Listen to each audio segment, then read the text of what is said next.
트럼프 당선인 측과 공화당 의회가 오랫동안 부인해왔던 사회 안정망, 메디케이드와 푸드 스탬프 혜택 줄이기를 논의하기 시작했습니다. 세금 감면을 연장하기 위한 게 가장 큰 목적입니다. 사회 안전망 줄이기 정책은 일론 머스크의 정부 효율성 부처 책임자의 역할도 큽니다. 일론 머스크는 일단 해고하고 나중에 수정하자 이런 회사 경영 정책을 정부에 적용하게 됩니다. 트럼프 당선인의 관세와 세금 정책을 충실히 집행할 재무장관으로 하워드 러트닉 주식중개회사 대표가 지명될 것으로 알려졌습니다. 러트닉 지명자는 현재 인수위원회를 이끌고 있고 현 회사의 대표 자리를 놓고 회사 창업주의 아내와 싸워서 이긴 사람입니다. 이번 지명은 일론 머스크와의 싸움에서도 이긴 셈입니다. 교통부 장관에는 또 다른 팍스뉴스 진행자 션 더피 씨가 발탁됐습니다. 전 연방 하원 의원이었고 팍스 프로그램에서 트럼프 대통령 당시에 논란 있는 정책들을 누구보다 방어해온 인물입니다. 트럼프 당선인은 자신도 인준될지 확신하지 못하는 맷 게이츠 법무장관 인준을 위해서 상원 의원들에게 전화 로비를 하고 있습니다. 게이츠 후보는 연방의원 신분으로 미성년자와 돈을 주고 잠을 잤다는 의회 증언도 나왔고 여러 차례 돈을 준 성매매 증거도 나왔으며 트럼프 당선인도 이 사실을 알고 있습니다. 국방장관 지명자도 성폭행 혐의를 돈 주고 무마한 사실이 드러났지만 지명 철회는 없습니다. 보건복지부 장관 지명자에 대한 여론은 엇갈립니다. 러시아가 두 손 들고 환영하고 러시아 방송이 가장 좋아하는 정보국장 지명자도 인준 여부가 불투명합니다. 불법 체류자를 비상사태 선포 후 군대가 나서서 추방한다는 계획에 이은 이민 정책은 미국에서 태어나도 시민권을 주지 않는다로 발전시킬 전망입니다. 전문직 비자나 투자 이민도 모든 절차가 까다롭고 비용이 많이 들며 거부율이 높을 것이라는 게 차기 행정부의 이민 정책에 대한 전망입니다. 바이든 대통령이 허용한 장거리 미사일로 우크라이나가 러시아 본토를 공격했습니다. 블라디미르 푸틴 러시아 대통령은 핵무기 사용 기준을 낮추는 법에 서명했지만 러시아가 핵무기를 쓸지는 알 수 없습니다. 러시아가 핵을 쓰면 러시아 국민도 죽습니다. 여러분 안녕하십니까? 오늘의 미국 강혜신입니다. 네, 이제 미국에 살고 계시는 분들도 그렇고 미국으로 이민을 오시거나 아니면 뭐 출장을 오시거나 또 미국에 요즘은 여행이 너무 쉬워서 많이 오시잖아요. 그런 분들께 이제 미국의 이 큰 이번 선거로 인한 변화는 다 어떤 그 영향을 미치는 게 분명하겠죠. 또 뭐 역이민을 가시는 분들 뭐 이런 분들도 마찬가지고 미국으로 이민 오시려고 계획하셨던 그런 분들도 마찬가지입니다. 어쩌면 뭐 가족 초청으로 이민 수속 중에 있으신 분들은 트럼프 행정부 일기 때도 그랬는데 굉장히 그 절차가 좀 지연될 가능성이 굉장히 높습니다. 오늘 맨 앞부분에는 이제 중간 섹션에서 그 같은 내용들을 전해드리고요. 앞부분에는 미국으로 만약에 이민을 오시려는 분들, 지금 이민 와서 살고 계시는 분들은 사회 안전망이 어떻게 될 것인가. 물론 지금 초기 단계이긴 합니다만은 그래도 아무것도 모르고 마음 불편하게 사는 것보다는 어떻게 진행되고 있는구나 하는 것을 따라가는 것이 맞다고 생각돼서 전해드리겠는데요. 2017년도에 만들어서 내년도에 이제 세금을 인하했었던 거, 뭐 별로 그 차이가 나지 않았을 겁니다. 보통 분들은 페이첵 받아보면. 그랬는데 그것을 더 연장하기 위해서, 물론 돈 많이 버는 사람들은 엄청나게 득이 되겠죠. 그걸 연장하기 위해서 막대한 돈이 들어갑니다. 그러면 그걸 계속 그렇게 또 10년 연장을 하고 뭐 몇 년 연장을 하고 하면은 10년 동안 정부의 빚이 4조 달러 이상이 그 세금 감면으로 추가가 됩니다. 그러면 정부 1년 예산이 6조 8천억 달러 정도가 되는데 4조 달러가 또 추가가 된다는 얘기예요. 10년 동안.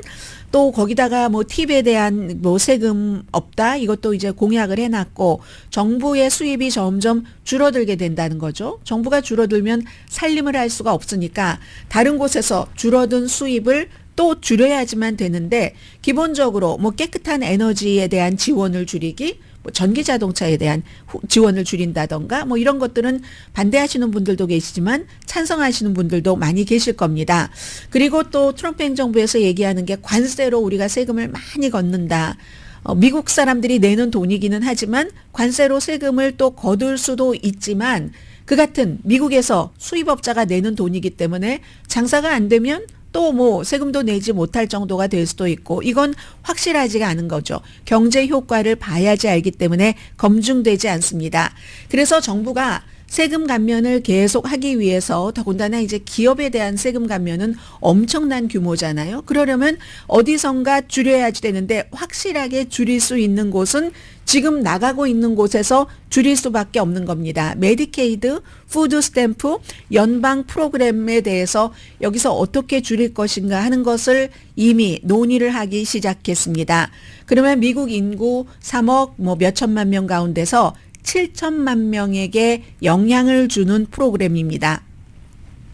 어포러블 케어 액트로 메디케이드 지출이 많이 늘어났다. 이게 이제 공화당에서 굉장히 이제 불만하고 있는 점이고요. 또 이 어포러블 케어 액트로 오바마 케어로 처음 건강보험을 가져봤다. 이렇게 생각하시는 분들도 많이 계실 텐데 여기 이제 지금 포커스를 두고 있습니다. 주정부가 관리를 하죠. 그렇지만 주정부에서 관리를 해도 연방정부에서 매칭을 해주니까 그동안에 이 어포러블 케어 액트의 비용이 싼 비용을 내고 아주 좋은 그 서비스를, 의료 서비스를 받을 수 있었던 건데 이런 것.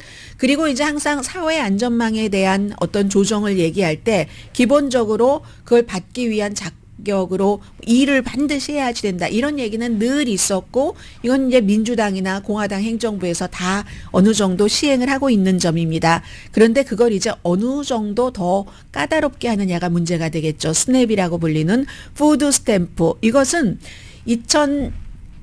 지난 몇 년 동안은 좀 혜택을 늘리도록 했는데 이걸 이제 혜택을 더 줄이고 그리고 식품도 뭐 지금은 규제가 그다지 많지는 않다죠. 익히지 않은 것이면 무엇이든지 살 수 있는데 이것도 품목을 굉장히 제한을 하고 또 더군다나 푸드 스탬프도 일을 해야지만 되고 여러 가지를 지금 검토를 하고 있는데 이 모든 사회 안전망에 대한 것들이 프로젝트 2025라는 보수적인 띵크탱크 헤리티지 재단에서 트럼프 그 당선인 임기 2기에 이렇게 해야지 된다 하고 미리 다 공표가 됐던 거고 오늘의 미국에서 많이 말씀드렸던 것을 지금 이제 공화당이 이것을 이제 논의하기 시작했다. 연구하기 시작했다.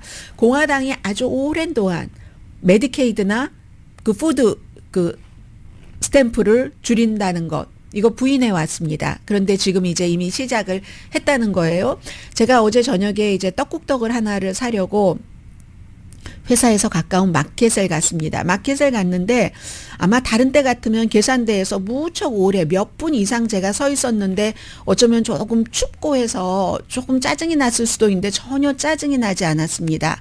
그 앞에 두 분께서 제 생각에는 그 푸드 스탬프 카드를 쓰신 것 같았는데 그거로 뭔가를 계산을 하는데 돈이 모자라는 거예요. 그랬더니 계산대에 있는 젊은 청년인데 그 코리안 아메리칸이 아닌 것 같았습니다. 한국말 전혀 되지 않고 그냥 기계적으로 일하면서 어른들이 뭔가 물건을 사셨는데 식품이에요. 돈이 모자란다는 거예요. 그러니까 이제 두 분이 아니 이게 왜 그래? 6달러가 거기 남아있는데 왜 6달러가 남아있는데 모자라는 거야? 하면서 그냥 열심히 또 계산을 하는 거예요. 그러다가 결국은 어디서 작은 그 비닐봉지 있죠. 비닐봉지에서 1달러 22센트를 두 분이 어떻게 이렇게 찾아내서 또 주고 그 가운데서도 또 뭐 10센트는 뭐 돈이 아니라는 등 뭐 이런 약간의 이런 것들이 있고 해서 제가 그걸 보면서 이제 두 분이 조금 미안해 하시는데 저는 하나도 괜찮았습니다. 아, 제가 뉴스를 하는 사람이니까 앞으로 이제 이런 많은 프로그램들이 어떻게 조절이 되면은 저보다 나이가 많으신 저런 어르신들께서 지금보다도 더 6달러가 남았는데 왜 모자라지? 이렇게 생각을 하셨던 그런 분들이 어쩌면 더 고생을 하실지도 모르겠다. 제가 안 해도 되는 말을 일단 말씀을 드렸습니다. 아직 초기 단계이기 때문에 어떻게 될지는 모르지만 뭐 만약에 줄여지지도 않고 그런 거 받는 분들도 전부 일을 하기가 참 어려운데도 일을 하라고 그렇게 규정이 나올지도 모릅니다. 여러분들께서는 전부 이제 그런 것에 대해서 마음가짐은 조금 잡으셔야지 될 것 같고요. 초기 단계라는 건 말씀을 드립니다. 그리고 이 모든 것들을 또 절약하고 줄이고 사람도 그렇지만 연방 공무원도 그렇지만 그런 프로그램을 맡아서 진행할 사람이 비벡 라마스와미와 비벡 라마스와미보다는 일론 머스크라는 사람이 훨씬 중요하죠. 정부 효율성 그 부서의 헤드인데 그것도 급격힙니다. 2년도 안 되는 기간까지. 그러니까 내년에 임기가 1월 20일에 시작을 해서 그 다음에 7월까지인가를 줬잖아요. 그러면은 1년 뭐 7개월 정도 됩니까? 그동안에 다 뭔가를 해라? 일론 머스크는 오케이 6조 8천억 달러에서 뭐 우리가 2조 달러 정도는 삭감할 수 있어. 이렇게 되면은 얼마나 많은 곳에서 많은 것이 없어져야지 되는가. 그런데 물론 미국이 지출을 삭감하던 수입을 늘리던 둘 중 하나는 해야지 됩니다. 미국이라는 나라가 지금 정부의 빚이 뭐 2007년보다 훨씬 증가해서 2007년도에는 뭐 GDP의 35%였는데 지금은 이제 GDP의 거의 100%에 가까워지고 연방 적자가 뭐 얼만큼이나 많고 그렇기 때문에 어떻게든 줄여야지 되는 건 줄여야지 되는 겁니다. 그런데 부자에 대한 세금은 늘리고 가난한 사람에 대한 도저히 일을 할 수 없는 사람이랄지라도 그런 그 사회복지 같은 것은 줄이고 이렇게 지금 뭔가를 맞춰 나간다는 얘기입니다. 그리고 6조 8천억 달러에서 일론 머스크가 말하는 것처럼 2조 달러를 줄이려면요. 이미 있는 빚에 대한 이자는 물어야지 되죠. 그리고 지금까지 여러 가지 꼭 정부가 지출해야지 될 것을 빼면은 25% 1조 8천억 달러가 남습니다. 2조 달러를 줄인다고 했는데 나머지 1조 8천억 달러를 가지고 우리가 그 반 정도는 9천억 달러는 국방비에 쓰이잖아요. 그거 줄이기 원치 않습니다. 트럼프 당선자. 그럼 교통, 교육, 무슨 과학, 국립공원 모든 것에 그 할당하는 게 지금 9천억 달러밖에 안 남습니다. 그래서 여기서 가장 정확하게 이 정도는 되겠다 하는 것들이 결국은 메디케어 연령을 65세에서 67세로 연기를 하고 그리고 그러면은 뭐 1년에 이것도 완전히 시행하는데 12년 정도가 걸리고요. 뭐 1년에 한 2개월씩 늦추는 겁니다. 한꺼번에 다 이럴 수는 없으니까. 그러면 이제 연간 뭐 500억 달러가 절약된다. 뭐 이런 얘기들을 하고 그리고 이제 연금이죠. SSI 같은 이런 연령도 67세에서 70세로 높이는 것을 고려를 하고 이게 이제 가장 가능하다는 거죠. 이렇게 돼도 또 뭐 1년에 500억 달러 정도 그래봐야 1000억 달러네요. 이걸 감소를 할 수가 있다. 그래서 만약에 정부 효율성 부서 그 일론 머스크가 정말로 용감하다면 그래봤자 얼마 안 되잖아요. 뭐 2조 달러를 깎는다는데 뭐 1000억 달러 정도밖에 못 깎으니까 정말로 용감하다면 정부 지출을 줄인다면 최종적인 목표는 세금 제도를 바꿔야지 된다 하는데 이 바꿔야지 된다는 세금 제도는 점점 세금은 거기에 감면을 해주면서 이렇게 한다고 하니까 이게 어떻게 갈지는 모르겠습니다. 그렇기 때문에 오늘 아침에 그 뉴욕타임스를 보니까 일면에 저는 이거 며칠 전 주말에 읽었던 것 같은데요. 온라인에서 그걸 이제 일면에 탑뉴스로 내놨는데 정부 효율 부서를 어떻게 일론 머스크가 운영해 갈 것인가. 이제 이게 미국의 경제적인 앞으로의 그림입니다. 트럼프 대통령이 돼서 4년을 그 자리에 있을 것이고 또 본인의 레가시나 본인이 하려고 했던 것을 그 다음 사람에게 트럼프만 임기 1기를 했고 바이든만 임기 1기를 했지 거의 8년 정도를 하잖아요. 한 당에서. 그러니까 이게 트럼프가 나가고도 JD 벤스라든가 다른 사람이 또 공화당이 대통령이 된다면 미국의 경제적인 뭐 사회보장이나 세금 정책 시스템은 앞으로도 이렇게 갈 것이다. 이게 미국에 살고 있는 사람이나 미국으로 이민을 오려는 사람이나 미국에서 다른 나라로 역이민을 가는 사람에게 모두 해당되는 건데요. 이 모든 것을 담당할 일론 머스크가 일단 기본적으로 줄여놓고 나중에 문제 생기면 그때 막아보자 하는 스타일이다. 그 스타일을 정부에 그대로 적용을 한다는 게 오늘 그 뉴욕타임스의 기사입니다. 예를 들어서 너무 적게 삭감하는 것보다는 너무 많이 투머치 삭감하는 것을 일론 머스크가 X나 뭐 테슬라나 스페이스X 이런 모든 회사에서 적용을 했다는 거죠. 그래서 트위터 직원의 4분의 3을 들어가자마자 해고를 했었죠. 8,000명 가운데서 1,500명만 남기고 직원이 이제 막 반발하고 하면 그럼 즉시 그래 나가. You fired. 이렇게 했었던 건 53살입니다. 일론 머스크가 이 사우스 아프리카에서 태어나서 엄마가 있는 캐나다에서 미국으로 와서 미국 대학교에 뭐 스탠포드에 들어간다고 하고 등록은 하지 않고 바로 이제 사업을 했죠. 사업을 할 때 그때 처음에 그 돈을 아끼려고 아파트먼트 아끼려고 회사에서 잠을 잤고요. 그리고 근처에 YMCA가 있었답니다. 거기 가서 샤워하고 그렇게 일했었던 사람이에요. 그리고는 이제 많은 그 회사 이제 트위터로 우리가 알고 있는 이 X에서 아주 그 무자비하게 이렇게 사람들을 해고하고 했었던 이 일론 머스크는 트위터 X에서 이런 삭감을 하기 전에 지난 30년 동안 굉장히 그 지출 삭감에 아주 열심인 그런 사람이요. 그래서 그 같은 지출 삭감의 전략을 잘 아는 17명의 전 현직 이 일론 머스크와 같이 일한 사람을 인터뷰를 해서 그럼 정부에서는 어떻게 할 것인가 하는 것을 보여주는 그런 기사였습니다. 굉장히 냉정하기 때문에 뭔가를 삭감할 때 전혀 다른 사람 시선 같은 것 고려하지 않고 미안해하지도 않는답니다. 미안한 감 전혀 없고 의식하지 않고 그리고 사람뿐만이 아니라 무척 그 싼 부품을 많이 쓴다고 하거든요. 이런 것들이 사실은 모든 일을 빨리 하고 불가능한 일을 가능하게 하고 그런 건지도 모릅니다. 그래서 예를 들어서 스페이스X의 그 로켓 부품에도 불필요하다고 생각하는 것은 전부 없애버리고 뭐 이게 만약에 100억 달러 정도를 들어야지 돼. 이 커다란 뭐 탱크 하나를 만들려면 그러면 그걸 어디서 고철 같은 것을 이렇게 사서 용접을 해서 한 반 정도로 뭐 40억, 50억 달러로 줄인다던가 이런 식으로 이제 회사를 뭐 비용을 싸게 들이고 빨리 뭔가를 성취를 한다는 굉장히 이제 장점이기도 하죠. 그렇다더라 해서 순자산이 이제는 3천억 달러가 넘는 일론 머스크가 이 같은 지출 삭감을 정부에 운용을 하는데 그래서 그리고도 돌아갔어요. 회사가 X도 돌아가고 물론 부작용은 있지만 테슬라도 스페이스X도 연방정부가 그들과 계약을 해야지만 연방정부 나사 일이나 국방부 일이 돌아갈 정도로 일이 돌아갑니다.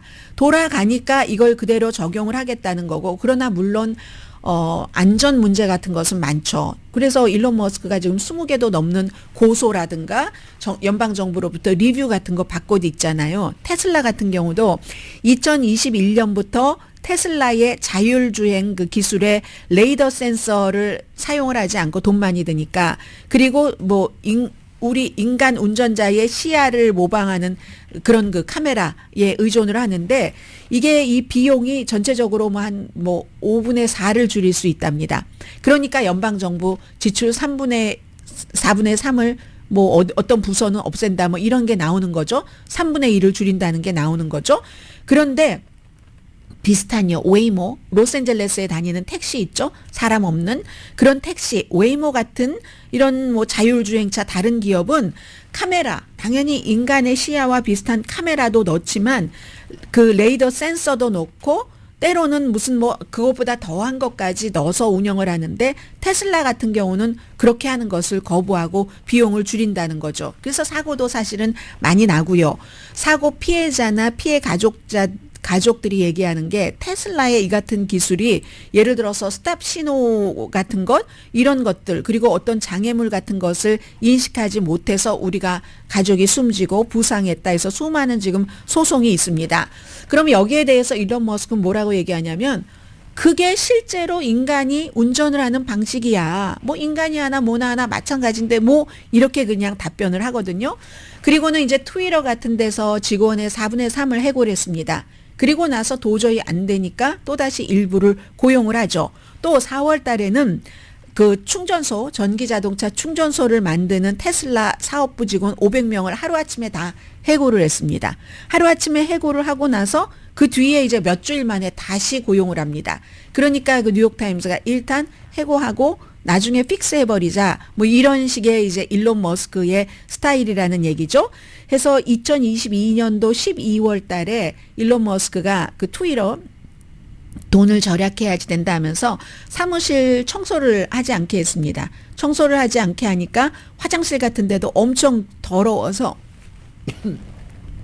쓰레기통이 넘쳐나고 화장지 같은 것도 안 걸려 있으니까 뉴욕의 그 사무실의 한 직원이 화장실 휴지를 집에서 회사로 가지고 가서 무슨 뭐 금속 옷걸이에다가 그걸 이렇게 걸어서 임시로 이렇게 사용을 했었다. 그러니까 이제 이 같은 마인드로 굉장히 회사의 비용을 절감을 했지만 정부 비용도 이렇게 절감을 하려고 한다. 그러니까 앞으로 이제 더군다나 일론 머스크가 정부 효율 그 부서에서 일을 하는 2년 동안은 굉장히 연방 그 지출로서 어떤 그 혜택을 입고 있는 그런 분들께는 그 놀라움이 들어갈 수도 있다 하는 것을, 그렇지 않으면 좋지만 그러나 이제 일상생활과 연관이 있으니까 좀 그 각오 내지는 다짐 같은 것을 해보는 것이 좋을 것 같고요. 그리고 이제 앞으로 미국으로 오시는 분들도 굉장히 풍족했었던 그런 것들이 전과는 달라질 것이다 하는 정도는 좀 알고 계시면 좋을 것 같습니다.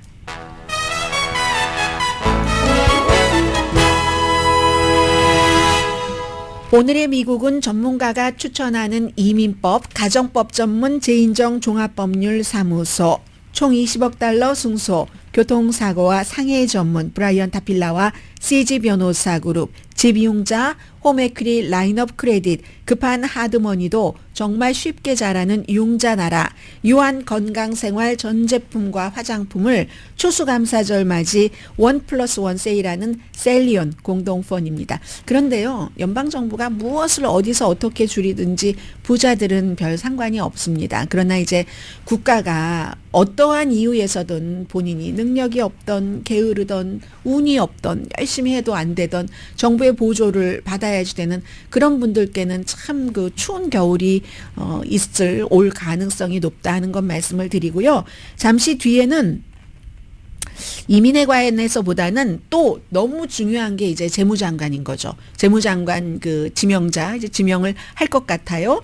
그런 부분에 대해서 좀 말씀을 드리는 게 나을 것 같네요. 그리고 이 재무장관 지명자는 개인적인 스토리도 정말 놀라운 스토리를 많이 갖고 계신 분이고요. 잠시 뒤에 뵙겠습니다. 라디오 서울 방송 오늘의 미국 듣고 계십니다. 네, 아직 발표는 안 나서 하도 이 트럼프 당선자는 또 막판에 마음을 뒤집는 경우도 있어서 이거 틀리면 어떡하죠? 재무장관 지명자가 러트닉이라고 하는 게 맞겠네요.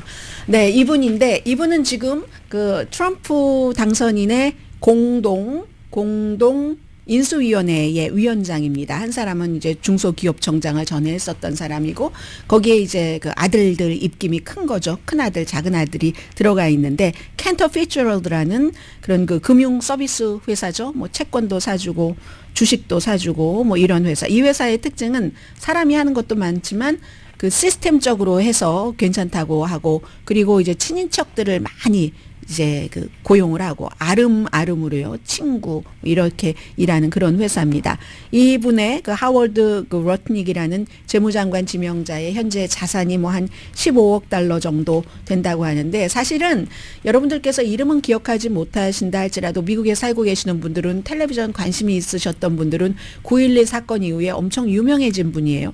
날마다 한 3년 정도는 텔레비전에 나와서 울면서 인터뷰하는 걸 제가 너무 많이 봤어요. 왜냐하면 이분의 그 회사가 있었던 바로 그 건물이 9.11 사태로 무너졌기 때문에 회사 직원의 3분의 2 정도는 되겠네요.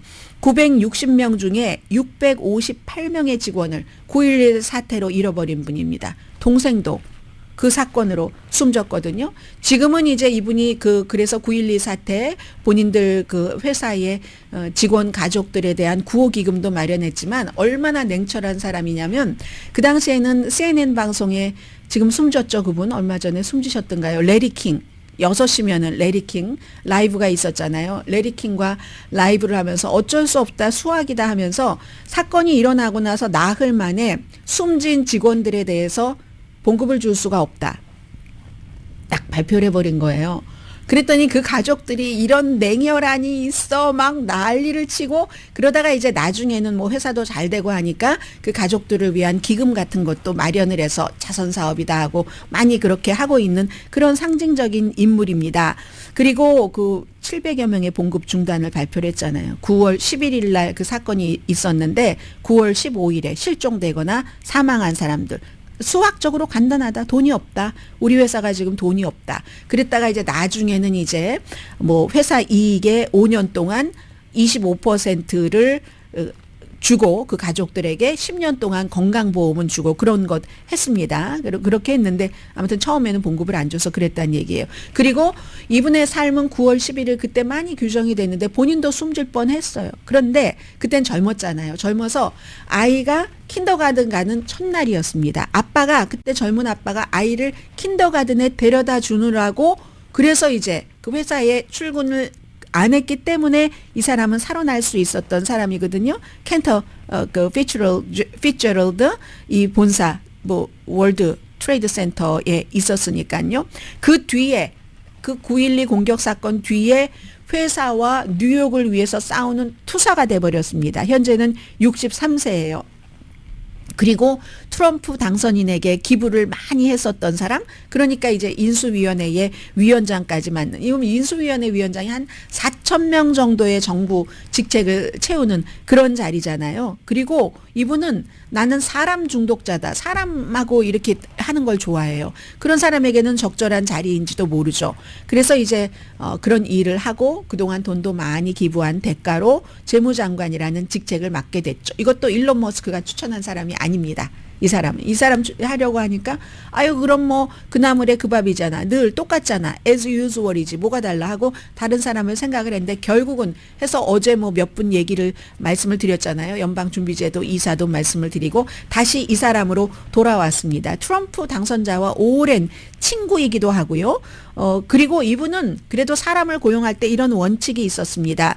양심적이고 유능한 사람만 고용해라 하니까 사실은 또 일론 머스크와 많이 부딪히기도 했죠. 지금 법무장관 같은 맥 게이츠 같은 사람도 일론 머스크가 강하게 밀고 그런 사람이니까요.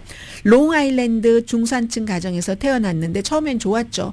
뭐 미술 선생님 또 역사학자 뭐 대학 교수인가 그랬어요. 아버지가 그렇게 태어났는데 고등학교 때인가요? 16살 때 어머니가 암으로 돌아가셨습니다. 그리고 대학에 입학한 지 일주일 만에 또 암으로 고생하시던 아버지가 병원에서 아버지에게 투여해야지 되는 약에 뭐 100배를 넣었던가요? 뭐 이렇게 해가지고 아버지가 돌아가셨습니다. 그래서 형인가 동생인가와 본인만이 이제 이렇게 너무너무 친하게 우주에 그냥 뚝 떨어져 있는 것처럼 사람들의 배신 같은 것도 많이 느꼈고 그런데 가족의 친구가 바로 켄터 그 피츠제럴드의 그 국채를 그 당시에 많이 다뤘어요. 이 회사가 거기에 취직을 시켜줬습니다. 취직을 시켜줬는데 사장이 버니 켄터예요. 버니 켄터가 이 젊은 청년이 일을 잘하니까 호감이었겠죠. 그래서 너무너무 일을 잘해서 한 1억 달러 정도를 벌었어요. 짧은 시간 내에. 그랬더니 이 켄터가 이 지금 재무장관 지명자에게 호감을 느꼈고 또다시 1억 달러를 버니까 좋아했고 사랑했고 그리고 세 번째로 또 1억 달러를 버니까 야, 너 우리 가족이야 해서 29살 나이에 결국은 회사의 사장이 됐거든요. 사장이 되는데 이 사장이 될 때도 어떤 싸움을 거쳤냐면 이 켄터가 회사의 소유주가 이제 말기 그 암으로 막 앓게 되자 아내예요. 이 아내와 결국은 이 지금 재무장관 지명자가 회사를 갖고 회사 지배권을 갖고 심각한 분쟁을 겪었습니다. 그리고 이겼죠. 이겨서 이 아내는 우리 남편 장례식에 오지 마라 하고 안 가고 본인은 이제 막 이쪽으로는 자유의 여신상이 보이고 이쪽으로는 그 맨하탄이 보이는 그 성공의 미국 드라마 보면 성공의 상징의 그런 파노라믹 뷰를 가진 고층 건물 여기에 이제 그때부터 젊었을 때부터 사장을 하게 된 그런 겁니다. 그렇게 사장을 그 전에 이제 그렇게 해서 이미 사장으로 있다가 2001년도에 9.11 사태가 일어나서 완전히 악몽으로 바뀌고 본인은 이제 그 순전히 운이 좋아서 살아남았고 이런 일이 있어서 굉장히 이제 이 사람도 처음에는 아니 어떻게 나흘 만에 직원들에게 자기는 그렇게 해서 그 회사 사장이 되고 돈을 안 준다고 해서 무정하다, 매종적이다, 뭐 무슨 뭐 이중적이다, 미디어에 굶주린 사람이야, 저 맨날 뭐 울더니 뭐 악어의 눈물이야, 뭐 이런 얘기를 많이 했지만 어쨌든 살아남아서 여기까지 온 사람입니다. 그 뒤에 트럼프 등장으로 마가를 완전히 수용을 하고 그리고는 얘기하는 게 관세를 물려야지 된다. 나머지 세계에 관세를 물려야지 된다는 트럼프 그 대통령의 그 메시지를 아주 잘 전달하는 거죠. 그리고 암호화폐를 굉장히 많이 갖고 있습니다. 차기 인준을 받아서 재무장관이 된다면 이 사람이 당연히 암호화폐에 대한 규제를 하지 않을 것으로 전망을 하시면 이제 여기서 경제적으로는 그게 좋을 것 같고요. 본인이 뭐 비트코인을 뭐 몇 억 달러를 갖고 있다고 인터뷰하는 것 들었습니다. 그리고 무슨 뭐 소득세가 없었던 그 시절 옛날 그 시절을 막 이제 좋아하고 얘기하고 하거든요. 그래서 이분이 유튜브가 한창 그 가짜 뉴스 같은 것을 많이 없애고 할 때 그때 럼블을 이제 만들게 돈도 다 대고 했었던 뭐 이랬던 사람이고 그리고 아무튼 근데 굉장히 좋은 점 중에 하나가요. 아주 재능인데 직원들에게 꼭 그걸 해야지 될 것 같은 그 사명감을 불어넣는 데는 지금 이제 재무장관으로 지명될 것으로 알려진 하워드 루트닉 이런 그 캔터 그 피츠럴드 회사의 대표 이분입니다. 근데 이제 일론 머스크를 이긴 거예요. 결국은 이제 이런 스타일의 이분이. 그리고 또 어제 그 트럼프 대통령 당선인이 팍스의 진행자입니다. 션 더비라는 분을 교통부 장관으로 지명을 했는데 전에 이분은 오랫동안 위스콘신에서 뭐 오랫동안이지만 워낙 나이가 젊었을 때 했네요.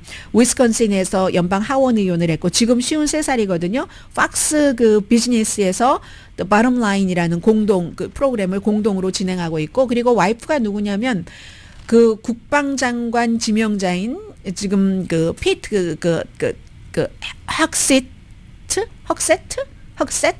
이 그 국방장관 지명자와 같이 주말에 팍스 앤 프렌즈를 공동 진행을 하는 그런 그 레이첼 캄퍼스 더피가 와이프거든요. 그러니까 와이프하고 남편이랑 같이 그 팍스에서 일을 하는 거예요. 원래 이 사람이 인물이 좋아요. 인물이 좋아서 무슨 보스턴이던데 뭐 그런 리얼리티 프로그램 하다가 만났었고 그건 팍스의 프로그램은 아니고요. 그렇게 해서 만나서 결혼을 해서 아이가 9명이에요. 이 젊은 사람이 53살밖에 안 되는데 9명의 아이를 낳아서 연방 하원 의원을 그만둘 때도 2011년부터 2019년까지 하원 의원을 했는데 공화당이죠 당연히. 그때 하원 의원이 될 때는 티파리 열풍이 불 때였습니다. 그때 이제 하원 의원을 했는데 그만둘 때는 왜 그만뒀냐면 아내가 9번째 아이를 임신하고 있었는데 임신 중인데도 아이가 이제 여러 가지 심장 질환도 있었고 다운 신드롬이다 했으니까 이 아이가 태어나면 내가 이 아이를 돌봐야지 하면서 결국은 이제 정치계를 떠나서 지금은 그 팍스에서 트럼프가 뭐 대통령이고 뭐 이럴 때는 굉장히 트럼프 대통령의 특히 무슨 무슬림 입국 금지령 같은 거 내렸잖아요. 그때도 너무너무 열렬하게 트럼프를 방어를 했습니다. 아니 뭐 임신데 뭐 90일인데 그걸 갖고 뭘 그래. 그랬던 사람이 이제 교통부 장관으로 지명이 돼서 만약에 인준이 된다면 예산이 1,100억 달러고 1년입니다. 5만 5천 명 정도 직원이 있고 미국의 항공,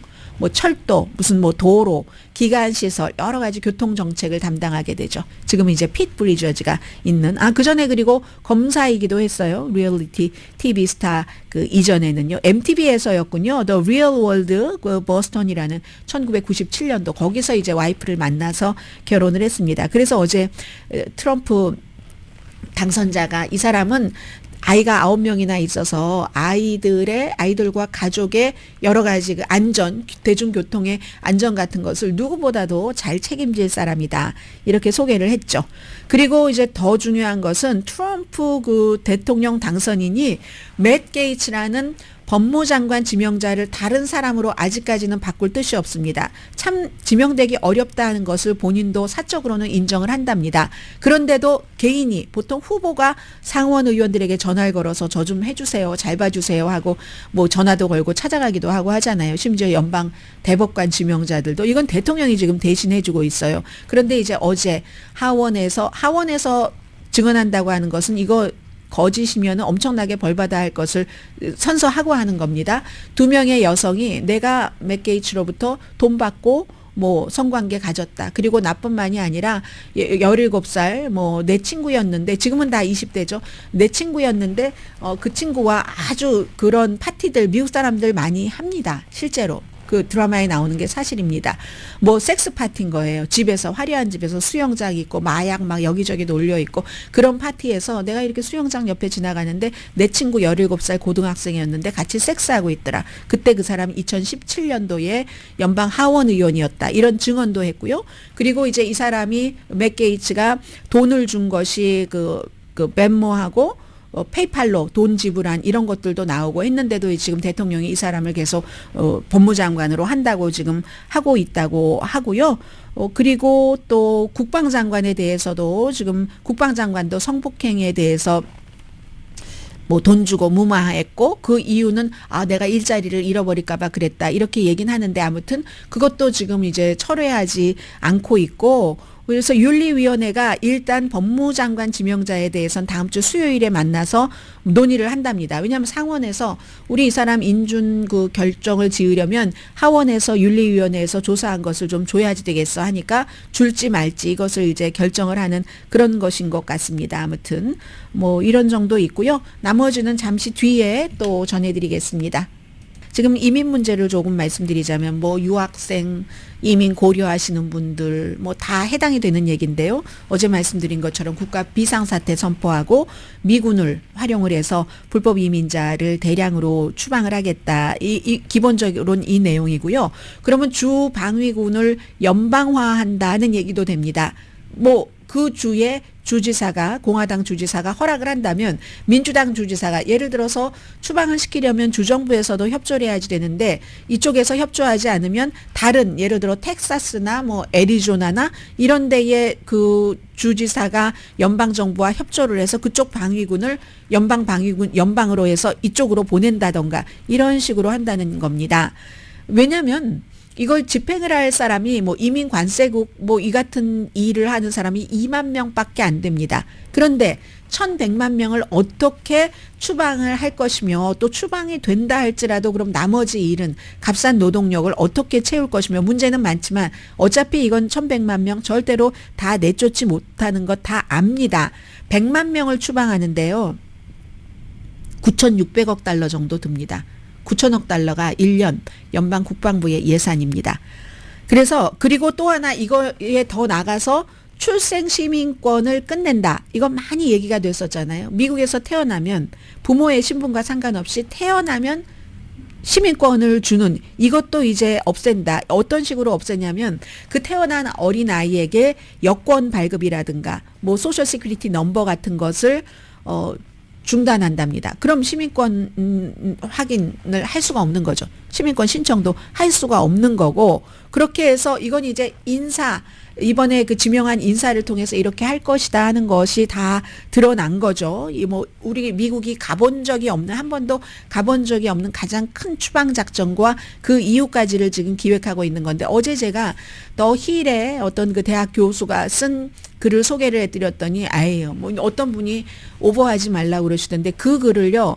더 힐에서 어제 가장 많은 사람들이 읽었습니다. 뭐냐면은 일단은 이제 불법 체류자 추방 이런 거 하고 그 뒤로는 시민권자라 할지라도 뭔가 시민권을 받을 때 서류를 잘못 적었다던가 하는 사람들을 무작위로 이건 모두가 다 하는 건 아니고 본보기로 무작위로 출연해서 그걸 뭐 이렇게 추방한다던가 이런 것도 한다는 얘기 어제 가장 많이 본 기사예요.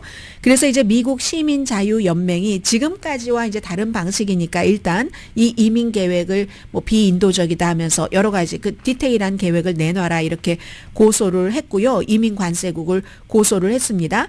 트럼프 행정부가 4년 동안 추방한 사람이 150만 명을 추방했습니다. 그리고요. 바이든 행정부도 마찬가지입니다. 2월 달까지 110만 명을 추방을 했으니까 그러니까 이제 12월까지 다 합치면 아마 트럼프 행정부에서 추방했었던 것과 비슷한 150만 명 정도를 추방을 하게 될 것 같습니다. 그래서 기본적으로는 그 사람들 뭐 예를 들어서 뭐 국경자르라든가 스티븐 밀러가 아주 중요하죠. 정책 관련 뭐 부비서실장인가 부국장인가 하는 이런 그 스티븐 밀러가 미국인만을 위한 미국을 만들 것이다. 이렇게 얘기한 거죠. 그래서 H1B 비자 같은 경우요. 이거 뭐 전문직이죠. 이런 사람들이나 L1 다국적 기업, 뭐 이제 미국에 누구를 파견할 수 있도록 하는 그런 비자, 이런 취업 비자의 거부율이 굉장히 높아질 것이고, 그리고 이렇게 받기 위해서 증명 서류도 무척 많아질 것이다 하는 얘기입니다. 이건 지난번에 트럼프 행정부 1기에서도 그랬거든요. 이 같은 비자를 받는데 평균 대기 시간이 그 전에 행정부에 비해서 46%가 늘어났습니다. 그러면 기간도 길어지고 비용은 더 든다는 얘기인데, 그렇게 해서 이제 바이든 행정부에서 조금 이걸 느슨하게 풀어놨는데 다시 이제 조인다. 그러나 임기 1기 때보다 더 조인다 하는 얘기거든요. 바이든 행정부가 해왔던 이민 정책의 모든 것을 흔적을 남기기를 원치 않는다. 이런 지적을 뭐 띵크탱크에서 지금 하고 있는데, 예를 들어서 H1B 비자를 갖고 있는 분의 배우자는 일할 권리 완전히 거부당하고, 그리고 L1 비자를 갖고 있는 분의 배우자는 뭐 취업 허가를 신청을 해야지 된다던가 이런 식으로. 그리고 현재는 대학교 졸업하고 최대 3년 동안 미국에서 일할 수 있는 그런 그 권한을 주는 것, 그리고 나서 이제 뭐 이런 것도 뭐 제한된다던가, 아니면 취업 비자나 가족 관계를 통해서 영주권으로 이제 바꾸려고 하는, 이건 굉장히 많이 면접을 또 본다거나 어렵다는 겁니다. 뭐 여기에 뭐 구태여 인종을 따지자면 인도계와 중국계가 더 힘들다는 거거든요. 왜냐하면 이거를 그 쿼터를 91년도에 제한을 해놨기 때문에 어떤 인종에 대해서. 그래서 대기 기간이 길어지고 갱신하는 것도 절차가 엄청 까다로워진다는 것. 그렇게 될 경우는 얼마 전에 바이든 행정부에서도 이게 미국이 너무 심하다 하는 것을 말씀드린 적이 있는데, 더 심해지고 그렇게 되는 경우는 뭐 미국에서 공부만 하고 뭐 인재 같은 사람들이 뭐 미국만 나라냐, 뭐 캐나다나 호주나 이런 다른 나라로 뭐 두바이 같은 데까지 다 갈 수 있다. 그래서 결국은 이런 것들이 꼭 그걸 신청하고 이러는 뭐 가족 관계뿐만이 아니라 많은 것에 이제 미국에 변화를 줄 수 있다 말씀을 드리고요. 잠시 뒤에야 이제 러시아 우크라이나 문제 전해드리게 됐네요.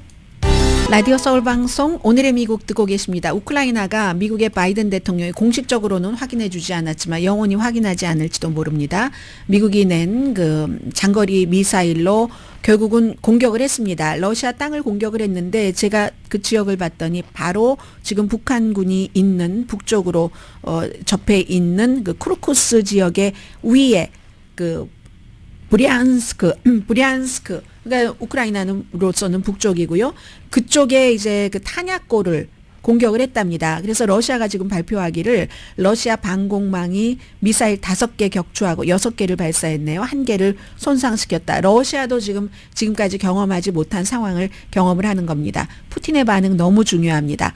핵무기 사용 기준을 낮춘다. 어떻게 낮추냐면은 핵 보유국의 지원을 받는 국가가, 어떤 나라가 러시아에 대해서 공격을 하면 그건 같이 똑같이 한다. 말하자면 지금 미국의 지원을 받은 우크라이나가 러시아를 공격했기 때문에, 미국이 핵 보유국이니까 이 우크라이나도 핵 보유국처럼 똑같이 공격을 한다. 핵을 쓸 수 있다. 한마디로 이 얘기예요.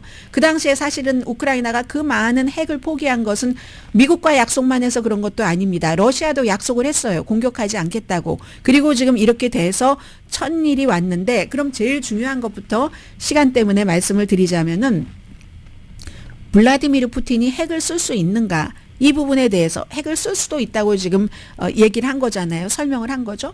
핵을 쓰면은 우크라이나만 죽는 게 아닙니다. 그 주변에 다 러시아도 죽습니다. 그렇기 때문에 핵을 함부로 쓸 수는 없을 것 같다. 그러나 그럼에도 불구하고 지금 유럽 쪽에서 들어오고 있는 뉴스를 보면은 독일도 뭐 3차 대전을 준비를 한다고 하고, 그리고 이제 오늘이 그 미국 날짜로 따지면 러시아가 우크라이나를 침공한 1000일인데 그동안에 정말 유엔이 얘기하기를 수없이 많은 사람이 뭐 만 몇천 명의 우크라이나 사람들이 숨지고, 지금 트럼프 측에서는 내가 조금 있으면 들어가는데 왜 이렇게 우크라이나에 무기를 주고 그래? 이렇게 얘기를 하지만 만약에 바이든 행정부와 트럼프 행정부의 우크라이나에 대한 생각이 같았다면 뭐 구태여 이 나가는 대통령이 이런 일을 했을까 싶기도 하고, 나가는 대통령 쪽에서는 이렇게 말합니다. 미국의 대통령은 한 사람이다. 대통령의 임기는 3년 10개월이 아니라 4년이다. 이렇게 얘기를 하면서 이제 우크라이나가 할 수 있는 데까지는, 이거 극적으로 우크라이나의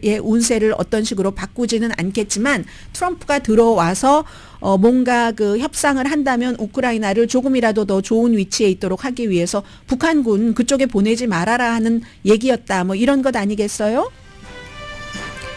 오늘의 미국은 전문가가 추천하는 이민법, 가정법 전문 재인정 종합법률사무소, 총 20억 달러 승소, 교통사고와 상해 전문 브라이언 타필라와 CG 변호사 그룹, 집 융자 홈에퀴리 라인업 크레딧, 급한 하드머니도 정말 쉽게 잘하는 융자나라, 유한 건강생활 전 제품과 화장품을 추수감사절 맞이 1+1 세일하는 셀리온 공동후원이었습니다. 10시에 브라보 마이라이프 방송됩니다.